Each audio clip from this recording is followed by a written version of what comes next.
이 밧세바 사건은 다윗의 생애를 이해하는 데 있어서 가장 중요한 사건이 됩니다. 어처구니 없는 사건이고 있어서는 안 되는 사건이다. 이렇게 우리가 다 이 사건을 대하고 가지는 감상, 안타까움이 됩니다. 그 위대한 다윗이 이런 실수를 하다니, 골리앗을 물리치고 사울의 핍박을 은혜로 갚은 이런 왕이 그 일생에 치욕적인 실수를 하는 바람에 그 명성에 흠이 되었다고 생각합니다. 그러나 이 사건의 재미있는 점은 우리가 다윗의 이 범죄를 안타까워하는 배경인 다윗쯤 되는 사람이 이런 큰 죄를 지을 수가 있는가 라는 그 다윗쯤 되는 위대한 영웅이라는 말이 이 사건에서 어떻게 쓰이는가 봐야 됩니다. 왜냐하면 그런 범죄하고 나단이 와서 다윗의 범죄를 지적하는 비유를 듣고 나서야 깨닫습니다. 양새끼 한 마리 가진 사람의 양을 부잣집 사람이 자기 손님에게 자기 양떼 중에서 고기를 대접하지 않고 이웃집에 양 한 마리 뺏어다가 대접했습니다. 다윗이 크게 분노합니다. 그 사람은 죽어야 된다. 4배나 갚아야 된다. 그래서 나단이 당신이 그랬습니다. 그때야 뒤집어지죠. 여긴 뭐가 있었을까요? 다윗의 회개를 보면 알면서 능청을 떨거나 시치미를 떼고 있었던 것 같지 않습니다. 벼락을 맞는 것 같이 자신이 한 일의 진실, 자기라는 사람의 진실을 충격적으로 이해하는, 알게 되는 장면으로 묘사되고 있습니다. 말하자면 그는 자기가 죄를 질 때 자기가 뭐 하고 있는지 몰랐던 것으로 보입니다. 디모데전서 1장으로 가면 이 문제에 대한 성경의 중요한 설명이 있는데요. 바울 자신의 범죄에 대한 고백이 이렇게 나옵니다. 디모데전서 1장 12절. 나를 능하게 하신 그리스도 예수 우리 주께 내가 감사함은 나를 충성되이 여겨 내게 직분을 맡기심이니 내가 전에는 비방자요 박해자요 폭행자였으나 도리어 긍휼을 입은 것은 내가 믿지 아니할 때 알지 못하고 행하였습니다. 우리 주의 은혜가 그리스도 예수 안에 있는 믿음과 사랑과 함께 넘치도록 풍성하였도다. 믿보다 모든 사람이 받을 만한 이 말이요 그리스도 예수께서 죄인을 구원하시려고 세상에 임하셨다 하였도다. 죄인 중에 내가 괴순이라. 내가 비방자고 박해자고 폭행자였으나 긍휼을 얻은 이유는 내가 그때 알지 못하고 했기 때문이다. 그럼 우리 모두가 그건 봐줄만 했다. 알고 했다면 용서 못 받았을 텐데 모르고 한 거니까 하나님이 넘어가기로 했다. 이렇게 들리지 않습니까? 그런데 그 받은 것은 은혜고 그 은혜를 받은 것이 나 같은 것에게도 은혜가 내려오는 바람에 죄인 중에 괴수인 나도 그 은혜를 받을 수 있으니 다른 사람은 다 자격이 있다로 이 증언이 끝난단 말이죠. 그러면 몰랐다가 죄책이 좀 이해할 만하다라는 말로 쓰이지 않았다는 것쯤은 이해하실 겁니다. 몰랐다가 더 큰 잘못이라고 얘기를 하는 셈입니다. 비방자요, 박해자요, 폭행자였으며 게다가 아무것도 몰랐단다. 몰랐다는 것은 선택의 여지가 없었단다. 그런 뜻입니다. 선택의 여지가 없었단다.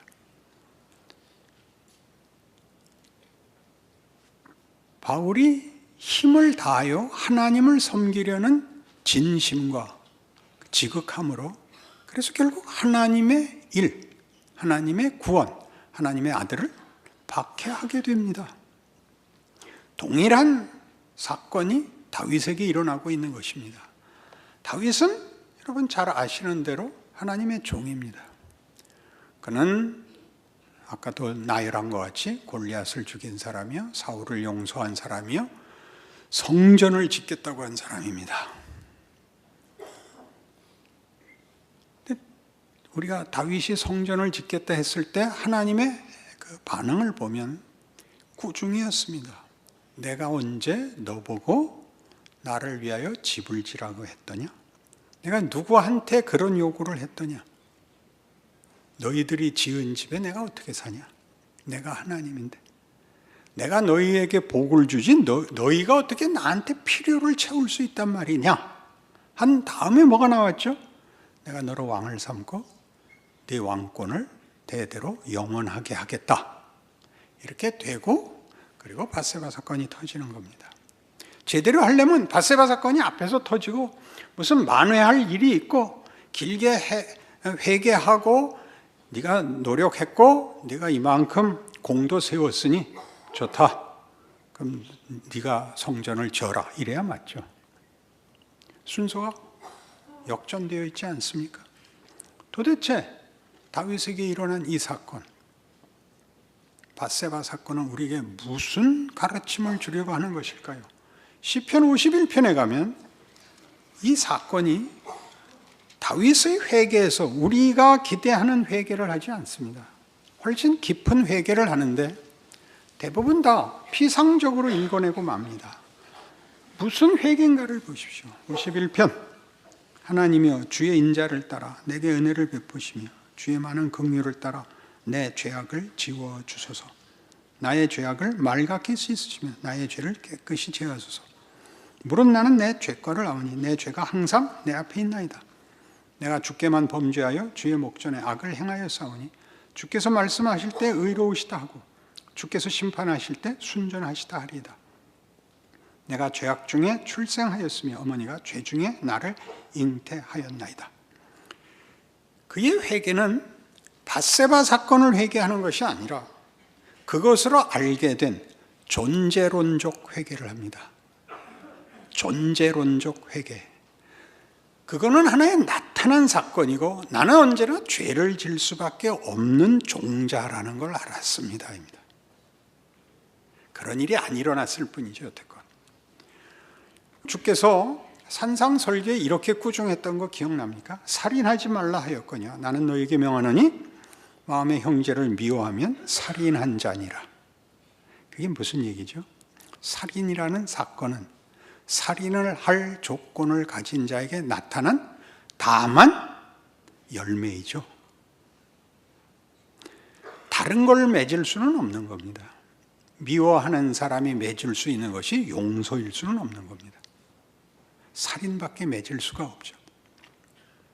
하나님, 내가 이번 사건을 통해서 알게 된 것은 내가 선택의 여지 없이 죄밖에는 지을 수 없는 사람이라는 걸 알았습니다.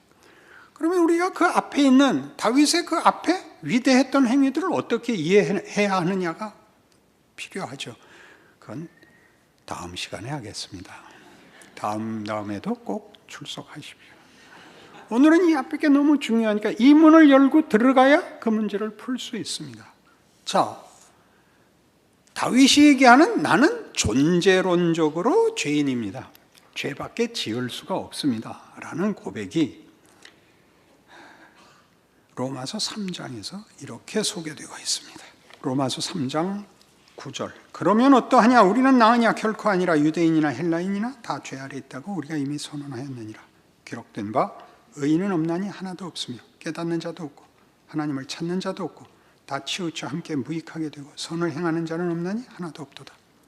그들의 목구멍은 열린 무덤이요 그 혀로는 속임을 일삼으며 그 입술에는 독사의 독이 있고 그 입에는 저주와 악독이 가득하고 그 발은 피 흘리는 데 빠른지라. 파멸과 고생이 그 길에 있어 평강의 길을 알지 못하였고 그들의 눈앞에 하나님을 두려워함이 없느니라 함과 같으니라. 이게 죄인입니다. 열린 무덤이 뭡니까? 나올 수 있는 게 시체밖에 없습니다. 그 입술에는 뭐가 있고요? 그 입술에는 속임, 그 입술에는 독, 저주와 악독, 그 발은 피 흘리는 데 빠르며 파멸과 고생이 그 길에 있고 평강의 길을 알지 못하고 하나님을 두려움이 없습니다. 이렇게 나열하면 우리 모두가 어떤 오해를 하느냐 하면 이것이 하나의 윤리, 도덕적 규칙과 명분들로 전락합니다. 죄를 짓지 말자, 미운 짓 하지 말자, 착하게 살자. 지금 여기서 하고 싶은 얘기는 그게 아닙니다. 우리는 아무도 우리의 마음 안에 선과 악을 선택하지 않습니다. 우리 마음에는 악만 있다, 그런 얘기입니다. 그러니까 망치로 죽일까, 톱으로 죽일까, 가위로 죽일까, 그걸 선택이라 그러지 않습니다. 예수를 믿고 나야 비로소 용서라는 선택이 생깁니다. 여러분, 가장 쉬운 예가 뭐냐? 우리는 본성상 사랑할 수 없습니다. 그리고 사랑을 받을 수도 없습니다. 예수를 믿고 나면 뭐가 다르냐? 억지로 사랑을 흉내낼 수 있습니다. 선택이 들어옵니다. 그러니까 여러분 살면서 제일 많이 겪는 게 뭐죠? 언제나 망가지는 것과 악독하게 하는 건 할 수 있습니다. 언제든지 할 수 있습니다. 생각 없이 하면 그겁니다. 애들 키워보면 아시죠? 제일 먼저 배우는 게 욕입니다. 여러분들이 누구를 만나서도 예수 믿은 자로서의 반응에 개인적인 이해관계나 참지 못할 일이 생기면 예수 믿는 욕이라는 거를 여러분 못합니다. 예수 믿는 욕은 뭡니까? 하나님이여 굽어 살펴주시옵소서를 입 밖에 내지 않는 겁니다. 그렇게 할 수 있나요? 입 밖에 이런 말을 하느니 너 죽을래? 이게 훨씬 빠르죠. 비난하고 독하게 표정 짓는 건 우리에게는 늘 할 수 있는 일입니다. 늘 할 수 있습니다. 다윗이 배우는 겁니다. 여태껏 한 것이 자기라는 정체가 바뀌어서 한 게 아니라 하나님이 자기 인생의 부호, 하나님만이 선행을, 사랑을, 의를 행할 수 있다는 걸 사울과 대조시키는 일로 썼을 뿐, 다윗 자신이 정작 하나님의 사람으로 변화되는 것은 이 사건을 통해서입니다. 뭘 알아야 됩니까? 죽을 자가 되었다는 걸 압니다. 할 줄 아는 것이 죽이는 것이거나 죽는 것 외에 아무것도 없다는 걸 알게 됩니다. 그래서 기도하는 겁니다. 뭐라고 기도한다고요? 나를 고쳐주옵소서. 나를 새로 만들어 주옵소서. 이게 그의 회개입니다. 이 사건을 내가 잘못했다고 기도하오니 용서해 주십시오가 아닙니다. 우리가 아는 기도입니다. 잘못하고 빌어서 그 사건이 무마되는, 그 사건의 죄책이 용서받는 일이 아니라 하나님, 나를 죄 짓는 사람으로 놔두지 마시고 하나님의 백성으로 바꿔주십시오. 51편 다시 돌아가셔서 6절 보소서 주께서는 중심이 진실함을 원하시오니 내게 지혜를 은밀히 가르치시리다. 우술처럼 나를 정결하게 하소서 내가 정하리이다. 나의 죄를 씻어주소서 내가 눈보다 희리이다. 내게 즐겁고 기쁜 소리를 돌려주시사 주께서 꺾으신 뼈들도 즐거워하게 하소서. 주의 얼굴을 내 죄에서 돌이키시고 내 모든 죄악을 지워주소서. 하나님이여 내 속에 정한 마음을 창조하시고 내 안에 정직한 영을 새롭게 하소서. 재창조, 우리 신약시대 말하는 중생을 구합니다. 중요한 사건입니다. 15절 주여 내 입술을 열어주소서. 내 입이 주를 찬송하여 전파하리다. 주께서는 제사를 기뻐하지 아니하시니 그렇지 아니하면 내가 드렸을 것이라. 주는 번제를 기뻐하지 아니하시나이다. 하나님께서 구하시는 제사는 상한 심령이라. 하나님이여 상하고 통회하는 마음을 주께서 멸시하지 아니하시리이다. 제사를 원치 않는다. 굉장히 중요한 선언입니다. 구약시대. 제사를 원치 않는다. 하나님이 구하는 제사는 상한 심령이다. 이 상한 심령을 원하는 것은 이 상한 심령, 하나님 앞에 아무 쓸모없는 자를 하나님의 사람으로 바꿔주시는 것이 문제이지, 하나님 앞에 내 최선과 진심을 들여 하나님 앞에 무엇을 들여 보상을 받는 존재라는 자리에서 내려와 하나님의 자녀로 바뀌어야 합니다 라는 고백입니다. 여러분이 신앙생활에서 매일매일 신자로서 살아야 하고 분별해야 되고 책임지고 선택하는 일을 말하는 것이 아니라 근본적인 기독교 구원이 가지는 성경적 이해입니다. 나라는 사람이 존재, 정체, 신분에서 변하는 것입니다. 그니 앞엔 뭐였죠? 다윗이 말미에 법궤를 모셔오고 성전을 짓겠다고 하는 문제, 삐걱대는 소리를 같이 들으셨습니다.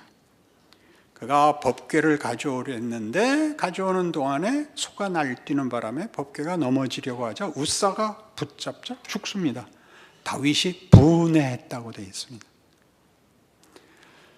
다시 법궤를 가져오게 됐고 그 앞에서 우통을 벗고 기뻐 춤추며 좋아했는데 미갈이 채통을 지키십시오가 됐습니다. 미갈이 한 말은 아마 비난일 수 있지만 말하자면 다윗이 과장을 한 것 같습니다. 다윗이 분노하여 내가 너한테만은 괄세를 받을 수 없다. 그래서 다시는 곁에 가지 않습니다. 이런 일들이 파생되는 것으로 보아 이 사건들에는 어떤 성경이 요구하는 기독교 신앙의 가장 대표적인 덕목들이 등장하지 않습니다. 은혜가 없습니다.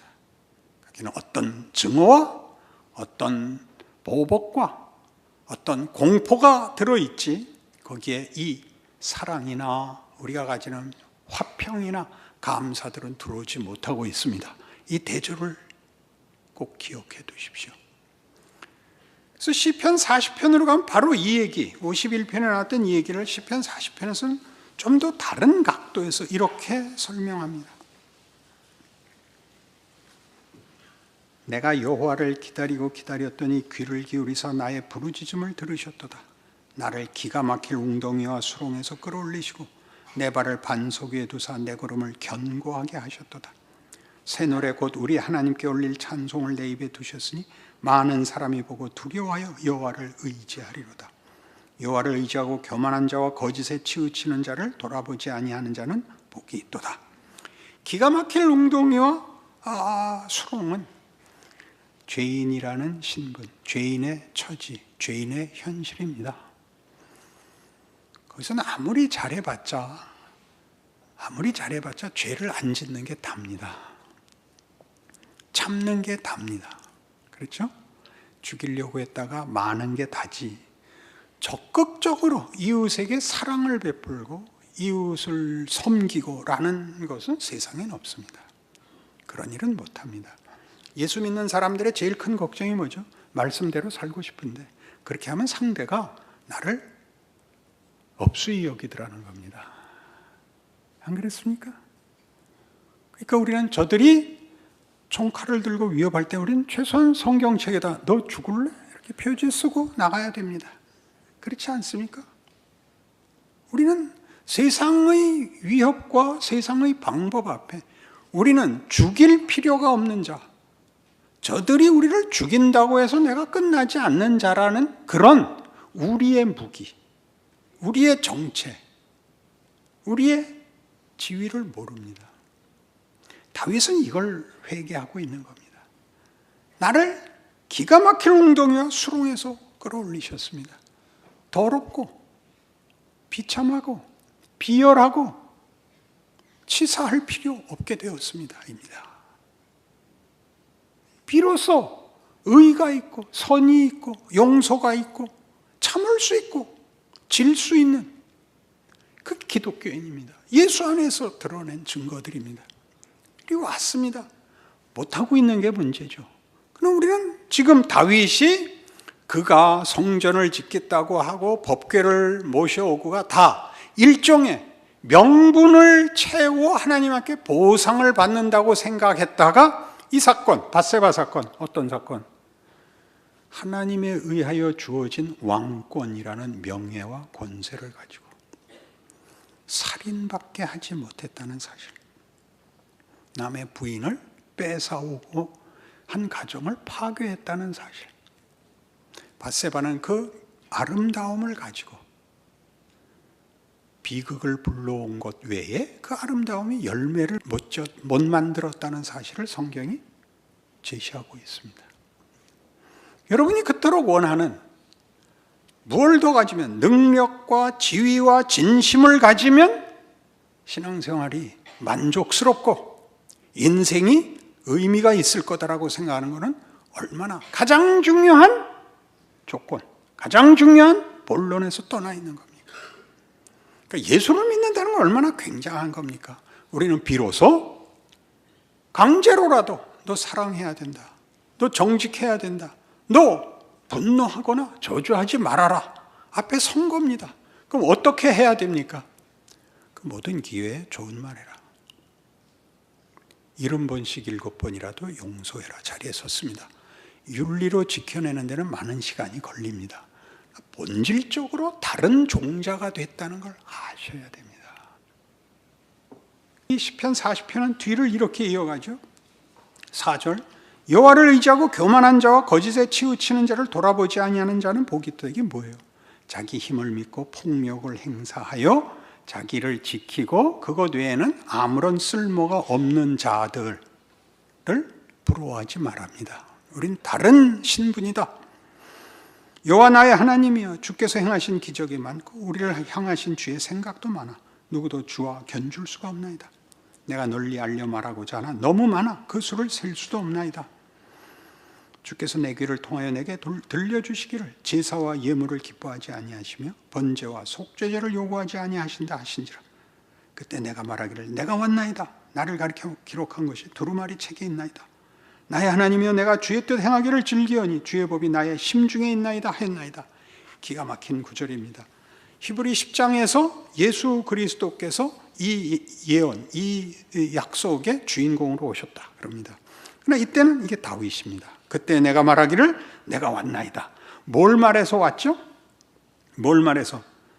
내 귀를 통하여 내게 말씀하시기를 제사와 예물, 번제와 속죄제를 요구하지 아니하신다. 그래서 다윗이 냉큼 뛰어난 거죠. 그렇다면 내가 오겠습니다.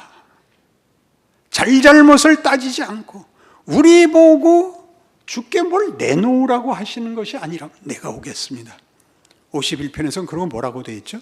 주께서 원하시는 제사는 상한 심령이라. 잘못한 게 뭐가 잘한 거겠어요? 잘못의 문제가 아니라 하나님이 우리를 요구하신다고요. 우리의 만들어낸 것이 아니라 우리라는 존재를, 하나님의 자녀를 만들기 위하여 어디에 부르고 있는 거예요? 우리가 죄밖에 모르는, 죄밖에 선택의 여지가 없는 자리에 하나님이 찾아오시는 것입니다. 구원이죠. 회개고. 내가 그동안 하나님 없이 살았습니다. 이게 회개입니다. 내 안에 의와 평강과 정의와 기쁨을 가질 수가 없었습니다. 하나님이 아버지가 되셨으니 나는 마음껏 누릴 수 있습니다. 그럼 해봐라가 이제 인생이죠. 신앙 인생. 해보니까 옛 습관이 너무 많이 나오는 겁니다. 그 한국 사람이 영어 하면 그렇게 부르잖아요. 헬로야. 그러니까 듣는 사람이 당황하죠. 헬로윈인가? 헬로는 내가 알겠는데 헬로야는 처음 듣잖아요. 여러분이 계속 그 실수를 하고 있는 것입니다. 그러니까 무엇을 고쳐놓고 성경이 무슨 말을 하는지, 주께서 내게 말씀하시기를 나는 번제와 속죄제를 요구하지 않는다. 51편씩이라면 내가 원하는 제사는 상한 심령이다. 너 나한테 쓸모 있으려고 그러지 말고 내가 너를 만들고 목적한 그 자리로 들어와라. 이렇게 되죠. 그래서 이 문제가 에베소서 4장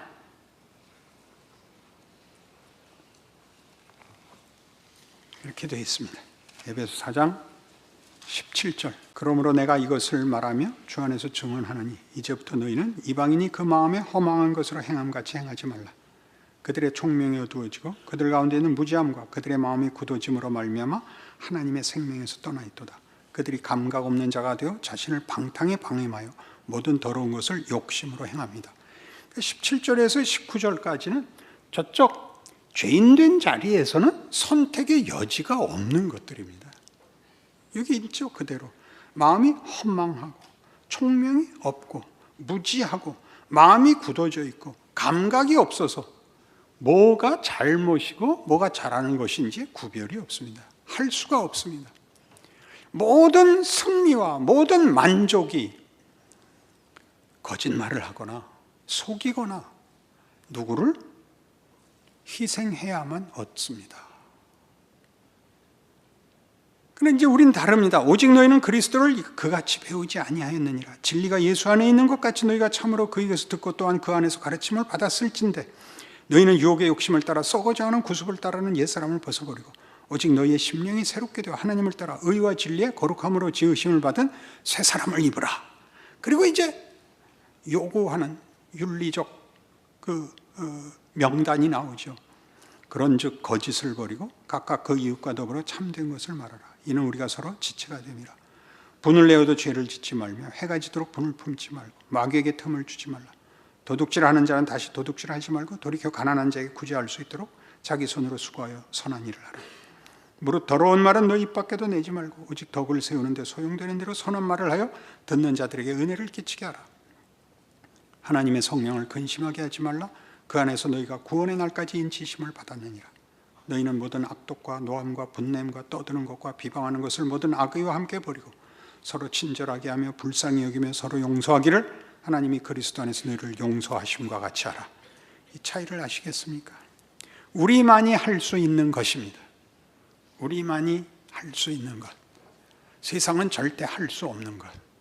이게 여러분 속 시원하게 안 되는 이유는 여러분이 이것과 반대되는 너 죽어라, 너 내 밑에 엎드려라 하는 위협 앞에서 이 일을 해야 되기 때문에 마음껏 실천되지 않죠. 우리가 정직히 살고 양보하면 우리 길이 칼 들고 총 들고 덤비는 사람들과 비슷하거나 좀 더 위에 서서 형통해져야 하는데 하나님이 이 세상 권력, 죄 짓는 폭력 앞에 우리를 피해를 보게 하면서 계속 이걸 하라 그러니까 못해 먹겠는 거죠. 그러나 예수를 믿는다는 고백은 바로 그것을 포함하고 있습니다. 우리가 가는 길이 위대한 길이요. 우리가 받는 어려움들이 훨씬 더 중요한 것을 우리 안에 만든다고, 손해보지 않는다고 말하는 것이 성경이 말하는 신앙생활의 핵심된 내용입니다. 그러니 다윗이 왜 그런 죄를 졌나 이렇게 물어보는 것은 다윗을 통하여 하나님이 무엇을 그토록 무섭게 우리에게 보여주고 싶은가 하는 것을 놓치는 것입니다.